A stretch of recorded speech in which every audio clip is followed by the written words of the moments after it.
Selamat siang semuanya. Kami mengundang Pak Manto dan Romo Ino duduk bersama di podium. Kita sambut dengan bersama ini.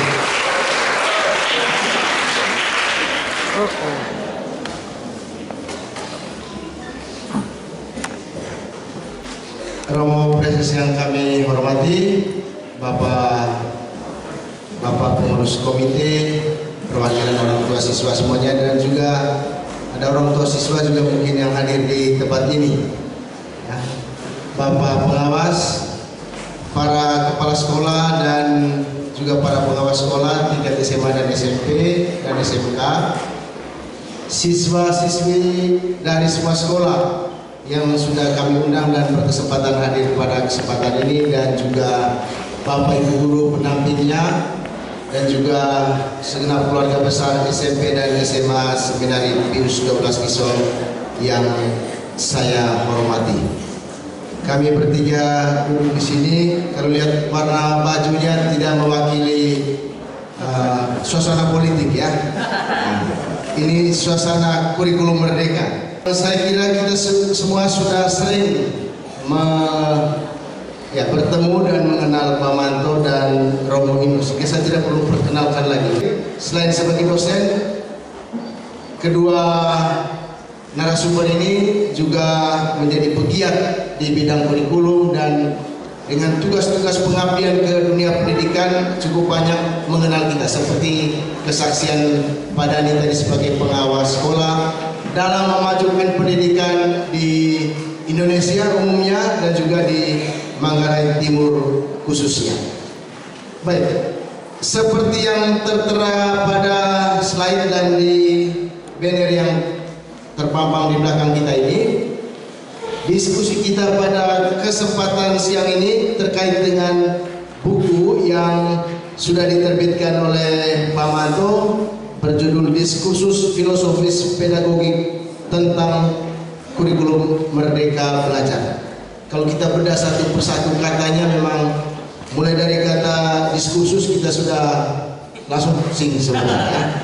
Tetapi kita ada orang baik, orang yang akan membantu kita masuk ke dalam ranah seperti apa diskursus, filosofis, pedagogik, dan seterusnya sebenarnya.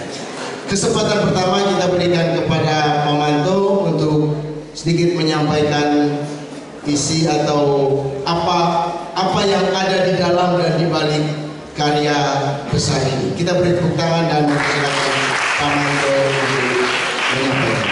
Silakan Pak Manto. Terima kasih kepada Romo Ardus sebagai moderator. Yang saya hormati Romo Preses, Romo Ferry, Bapak Ibu guru SMP SMA Seminari Pius 12 Kisol, Bapak Korlas Pendidikan Dasar dan Menengah, Pak Domi dan kawan-kawan. Selamat siang semua, luar biasa sudah memandungi undangan saya. Kemudian Pak Dani, Bapak Ibu guru kepala sekolah dari SMP SMA Mitra. Tepuk tangan untuk kita semua ya.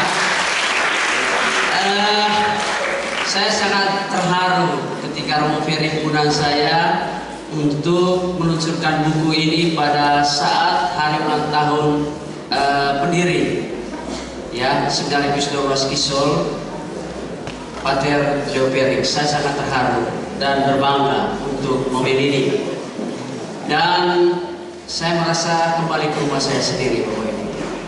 Dan hari ini saya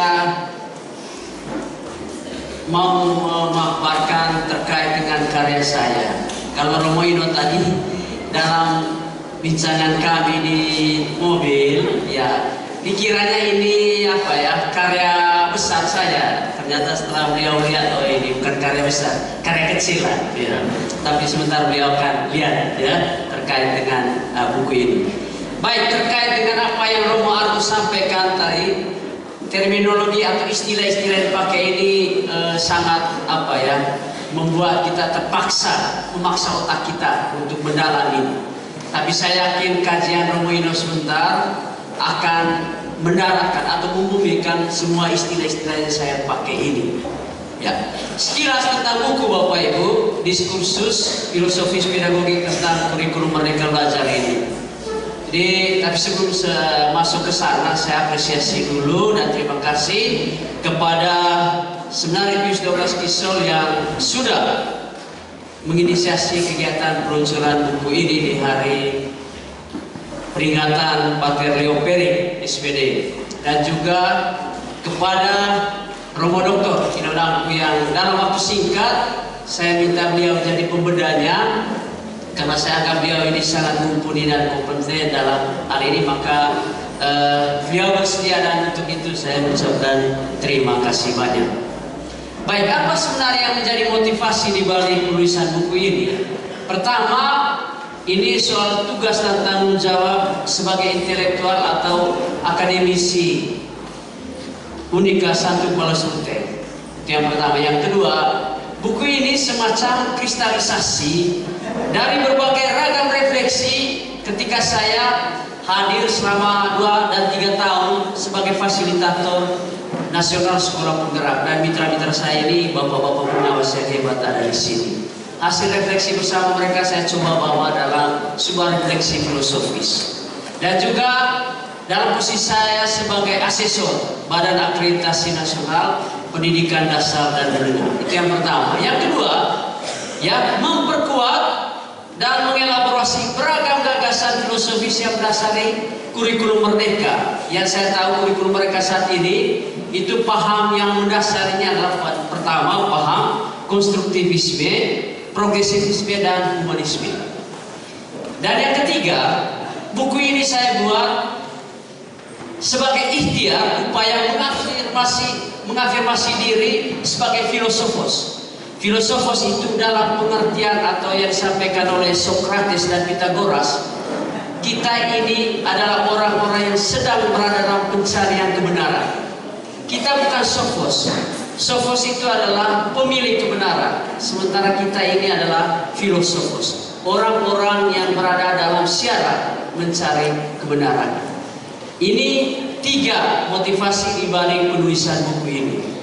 Ini cover depan buku ini, kemudian cover belakangnya, ISBN-nya 9786231765574. Tinggal adik-adik atau bapak ibu mau cari buku ini di Perpustakaan Nasional, ketik saja judul atau ketik saja International Standard Book Number-nya atau ISBN-nya, maka keluar judul buku dan isinya.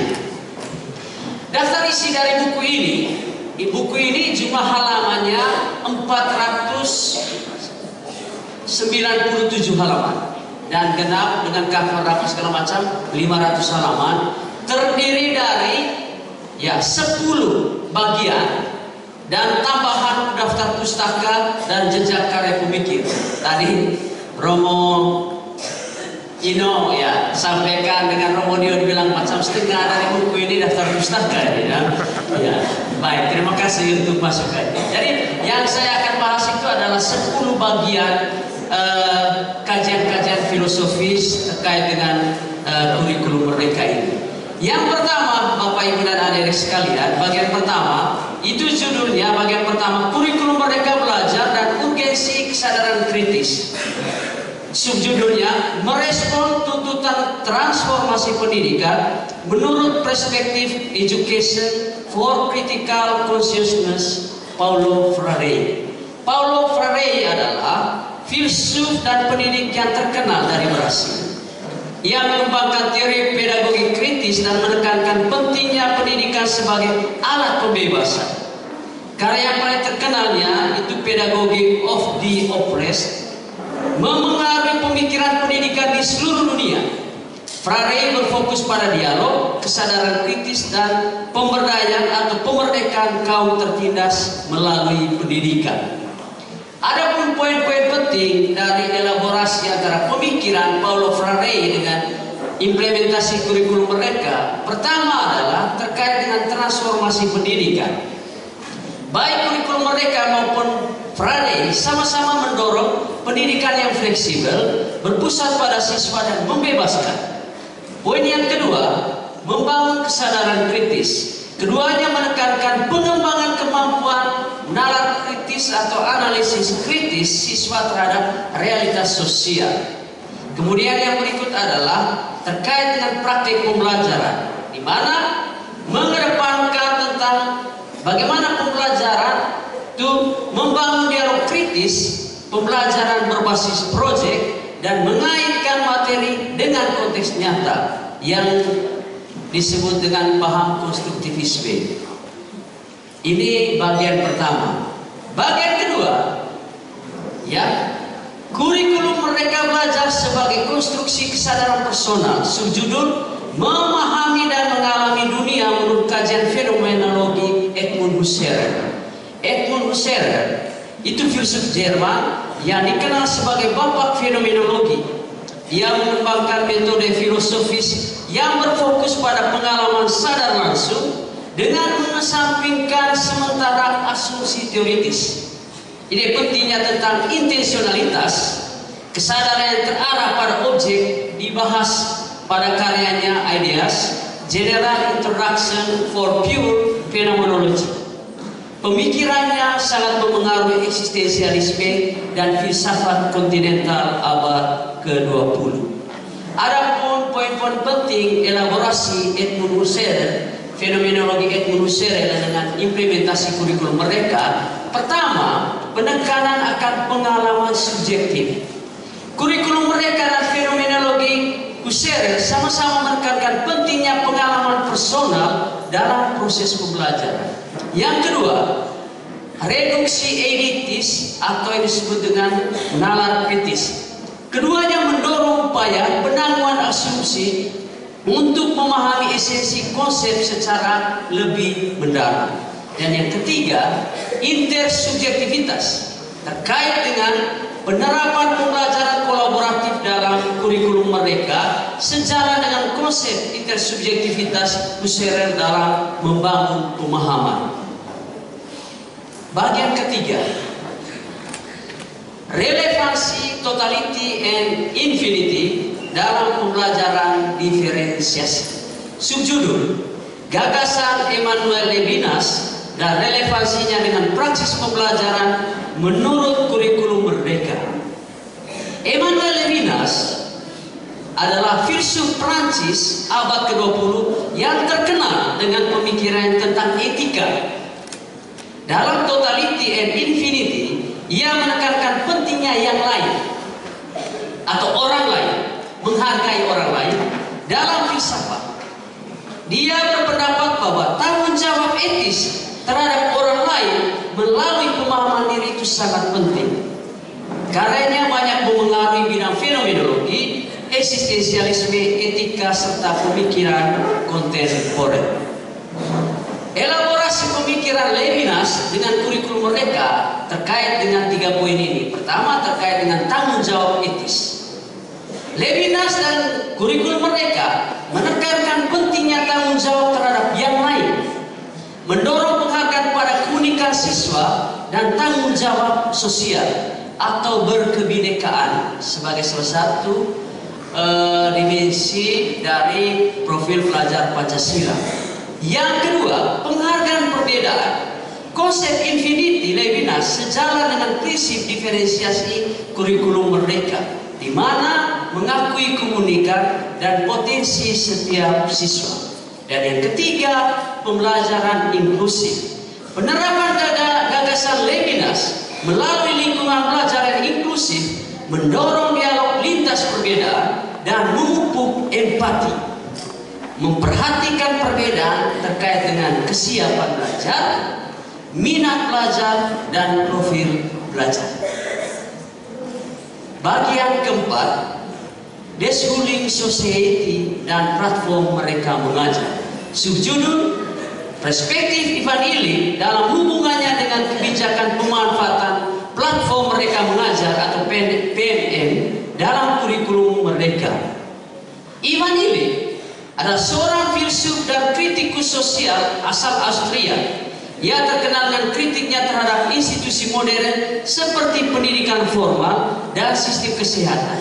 Karyanya yang terkenal itu Deschooling Society, berisi kritik terhadap sistem sekolah dan mempromosikan gagasan pendidikan alternatif. Pemikirannya memengaruhi gerakan kontra budaya dan mengedepankan pendidikan alternatif. Ada 3 poin penting hasil elaborasi gagasan filosofis ILIK dengan kurikulum mereka. Pertama, terkait dengan demokratisasi pengetahuan. Ya, platform mereka mengajar yang dipakai sebagai salah satu platform digital di kurikulum mereka, dan ide deschooling dari ILIK sama-sama mendukung akses terbuka terhadap sumber belajar di luar struktur sekolah tradisional, atau dia anti mainstream. Ya, dia memahaman bahwa sekolah-sekolah formal seperti ini itu perlu dilihat lagi, karena perlu ada sekolah alternatif. Ya, adanya homeschooling dan segala macam. Ya, kemudian jaringan pembelajaran, konsep learning webs Ivan ILIK terwujud dalam PMM. Dulu dia memunculkan gagasan ini tahun 1960, tapi sekarang baru muncul sekarang ini. Sudah jauh sebelumnya dia omong tentang learning webs ini. Ya, jadi PMM sebagai ruang digital untuk berbagi pengetahuan dan berkolaborasi dan optimalisasi pengguna teknologi sebagai sumber dan media belajar. Sekarang untuk guru-guru itu dikenal dengan apa yang disebut TPACK, Technological Pedagogical Content Knowledge. Menguasai konten ditambah dengan penguasaan pedagogik, tapi jangan lupa seperti pada diomong tadi, penguasaan teknologi untuk efisiensi dan efektivitas dalam pembelajaran. Kemudian yang berikut, otonomi belajar. PME mendukung pemberdayaan individu dalam belajar sesuai dengan pemikiran ILIK, di mana memungkinkan pembelajaran yang lebih mandiri dan personal. Tapi catatannya, kritiknya adalah menghindari apa yang disebut dengan kecenderungan tekno-feudalisme, penguasaan teknologi yang berlebihan terhadap guru-guru kita.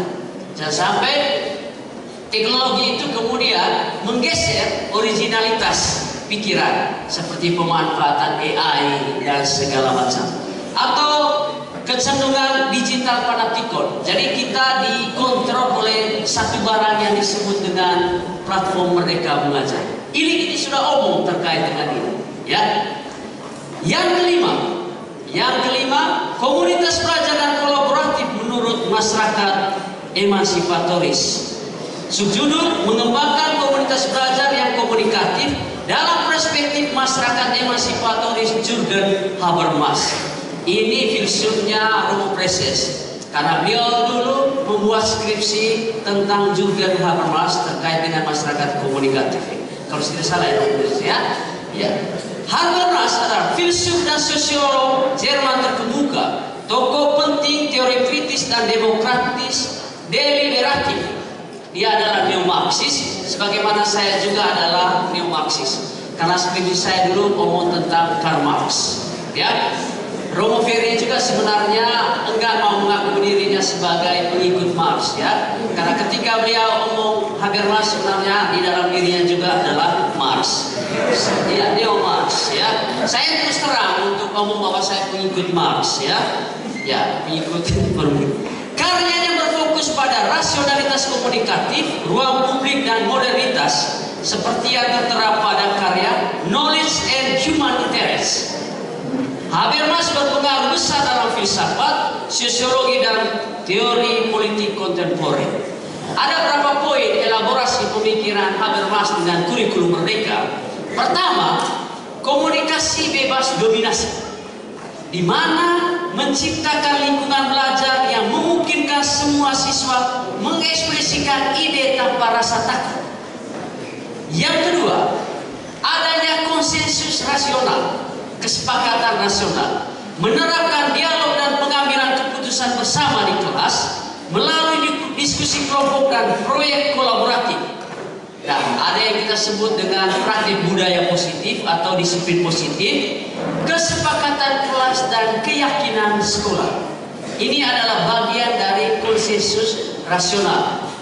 Yang berikut adalah pentingnya refleksi kritis, mendorong guru untuk menganalisis secara kritis materi pembelajaran, kebijakan sekolah dan isu sosial, serta merefleksikan peran dalam pembelajaran. Dan ini dalam kaitannya dengan PDB, perencanaan berbasis data, atau dalam pola-pola untuk meningkatkan kualitas layanan pendidikan sekarang itu kita kenal dengan IRB, identifikasi, refleksi, dan benar. Ya, itu bagian dari bagaimana memahami kurikulum mereka dalam konteks refleksi kritis. Dan ini menjadi keharusan dari guru-guru. Nah, saya tadi agak terkesima dengan paparan anak-anak ini. Ini tentang bullying. Rekomendasinya adalah mendatangkan psikolog. Kan itu ya rekomendasi. Saya pikir ini perlu ditindaklanjuti. Sekolah ini nanti perlu memasukkan rencana program mendatangkan psikolog ini dalam rencana kerja tahunan di RKT. Kan gitu. Sebagai data sekunder. Kalau data primernya kan Romo di rapor pendidikan ya. Saya yakin rapor pendidikan di sini sudah ini ya, literasi numerasinya sudah hijau. Tapi mungkin terkait dengan bullying ini perlu ditindaklanjutinya dan dimasukkan dalam RKT. Yang keenam, bagian keenam, kurikulum merdeka dan aktualitas multi teknik. Subjudulnya adalah metode problem based learning dalam kurikulum belajar, kurikulum merdeka ditilik dari perspektif multi teknik Socrates.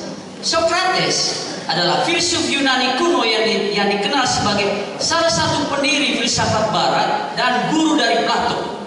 Metode pengajaran yang disebut dengan metode Socrates melibatkan dialog kritis dan pertanyaan untuk mendorong pemikiran mendalam. Meskipun tidak meninggalkan tulisan, pemikirannya diketahui melalui murid-muridnya dan memiliki pengaruh besar dalam sejarah peradaban filsafat. Ada 3 poin penting elaborasi pemikiran multi-teknik Socrates ini dengan kurikulum merdeka. Yang pertama, keselarasan filosofisnya, di mana mereka belajar problem based learning dan metode Socratic sama-sama menekankan pembelajaran aktif dan penemuan pengetahuan melalui dialog kritis. Yang kedua, implementasi dialogis. Penerapan metode Socratic dalam PBL melalui pertanyaan pemantik, pemahaman bermakna, dan fasilitasi diskusi kritis perlu dikembangkan untuk mengembangkan pemikiran analitis siswa. Dalam kurikulum merdeka di modul ajar wajib itu dicantum pertanyaan pemantik dan komponen pemahaman bermakna. Itu dalam rangka ini membangun dialog kritis dalam diri siswa. Yang berikut adalah pengembangan keterampilan PBL, dan terinspirasi dari multi teknik. Ini membantu siswa mengembangkan keterampilan pemecahan masalah, kolaborasi dan komunikasi sesuai dengan tujuan KMB dan keterampilan abad 21. Bagian ketujuh, kontekstualitas tuntutan keterampilan abad 21. Subjudul implementasi metode project based learning dalam kurikulum merdeka menurut project metode William Kilpatrick. William Kilpatrick adalah filsuf dan pendidik Amerika yang terkenal, murid dari John Dewey. Kilpatrick dikenal sebagai pengembang metode proyek dalam pendidikan yang menekankan pembelajaran berbasis pengalaman dan pemecahan masalah praktis. Ada beberapa poin penting dari elaborasi pemikiran Kilpatrick dengan kurikulum mereka. Pertama adalah adaptasi keterampilan abad 21. PJBL dalam kurikulum mereka dan metode Kilpatrick sama-sama mengembangkan keterampilan berpikir kritis, kreatif dan kolaborasi, komunikasi dan pemecahan masalah. Yang kedua, implementasi berpusat pada siswa.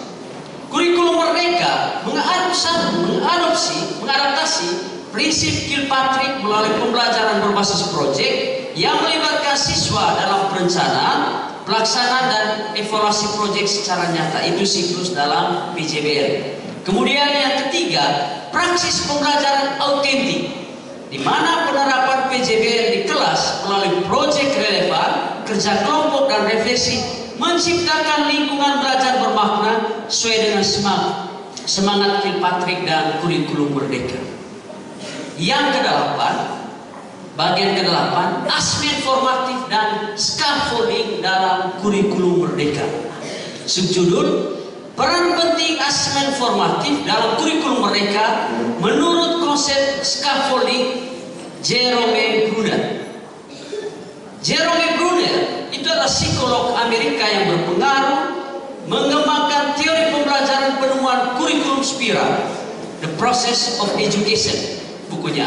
Brunner menekankan pentingnya budaya dan bahasa dalam perkembangan kognitif dan percaya bahwa pembelajaran adalah proses aktif di mana siswa membangun pengetahuan melalui pengalaman. Ada 3 poin elaborasi pemikiran. Pertama, asesmen formatif dalam KMB dalam kurikulum Merdeka berperan penting untuk mengevaluasi pemahaman siswa dan memperbaiki pembelajaran melalui umpan balik yang berkelanjutan. Di kurikulum Merdeka ini kan ada 3 asesmen. Asesmen awal atau dulu disebut diagnostik, yang kedua formatif, dan yang berikut adalah summatif. Inti dari formatif itu adalah umpan balik terkait dengan proses pembelajaran. Ya. Kemudian yang berikut, scaffolding Brunner membantu guru merancang pembelajaran yang sesuai dengan kebutuhan siswa, memperkuat hasil belajar secara bertahap. Ya. Kalau anak-anak yang melatih sepeda, pertama kita pegang dulu dia punya sadelnya ya, ketika dia tidak tahu. Ya, itu hari pertama. Hari kedua kita pegang satu tangan sadelnya karena dia sudah menemukan keseimbangan. Hari ketiga kita mulai lepas sadelnya dan dia jatuh bangun, tapi kemudian dia pelan. Itu yang disebut dengan scaffolding. Ya, tapi perhatian khusus terhadap mereka untuk anak-anak yang lambat dalam perkembangan kognitif. Jadi integrasi asesmen dan scaffolding itu adalah kombinasi memungkinkan pembelajaran yang efektif dan efisien, meningkatkan pemahaman dan hasil belajar, terutama bagi siswa yang lambat secara kognitif. Yang ke-9, perkembangan kognitif dan teaching at the right level. Elaborasi konsep pendidikan dan pendidikan Jean Piaget terkait implementasi kurikulum Merdeka. Piaget adalah psikolog Swiss terkenal karena teori 4 tahap perkembangan kognitif. Dia sebut sensoris motoris, pra-operasional, operasional kognitif, dan operasional formal. Untuk anak-anak SMP dengan anak-anak SMA itu sudah masuk ke operasional formal, ya, operasional formal. Karyanya itu Language and Thought of Child dan The Psychology of Intelligence menjadi rujukan dalam memahami level perkembangan peserta didik. Elaborasinya itu adalah pertama, teori perkembangan kognitif Piaget membantu guru mengadaptasi pembelajaran agar sesuai dengan level perkembangan kognitif siswa. Level perkembangan kognitif siswa menurut taksonomi Bloom itu faktual, itu dia mengingat. Kemudian konseptual itu memahami, prosedural itu mengaplikasikan.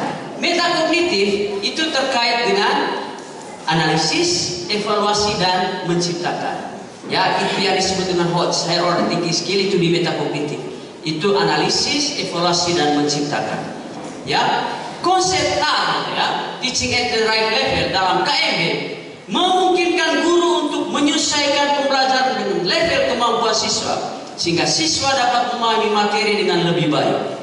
Implementasi teaching at the right level ini dan teori perkembangan kognitif Piaget memungkinkan guru untuk merancang pembelajaran yang fleksibel dan memenuhi kebutuhan siswa dengan menyesuaikan strategi pembelajaran di semua aspek, terutama terkait dengan konten yang diajarkan, proses pembelajaran, dan produk yang dihasilkan.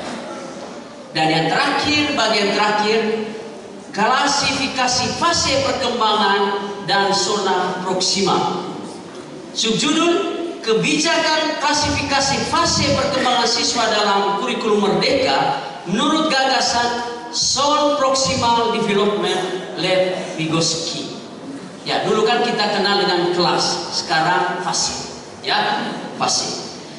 Vygotsky itu adalah psikolog Rusia terkenal dengan teori perkembangan kognitif sosial kultural.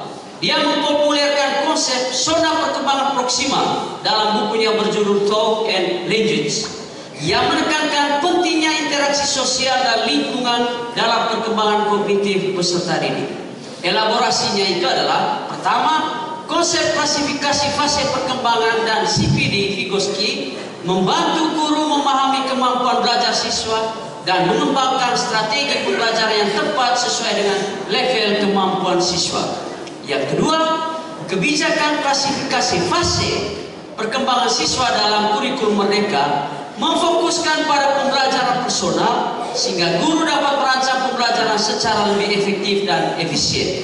Yang ketiga, dengan menggunakan konsep CPD dalam pembelajaran, guru bersikap adil terhadap peserta didik dalam upaya membangun kemampuan belajar dan mendorong meningkatkan potensi pengetahuan secara tahap. Ini 10 bagian dalam buku saya ini. Yang terakhir, Bapak Ibu, adik-adik sekalian, saya mengutip pernyataan ini. Dengan membaca kita mengenal dunia. Dengan menulis dunia mengenal diri kita. Tapi dengan berdiskusi tentang gagasan yang ditulis, kita mengenal siapa diri kita sekaligus dunia kita. Karenanya mari berdialektika. Dialektika adalah sesuatu hanya terlihat benar jika dilihat dengan semua hubungannya. Sekian dan terima kasih.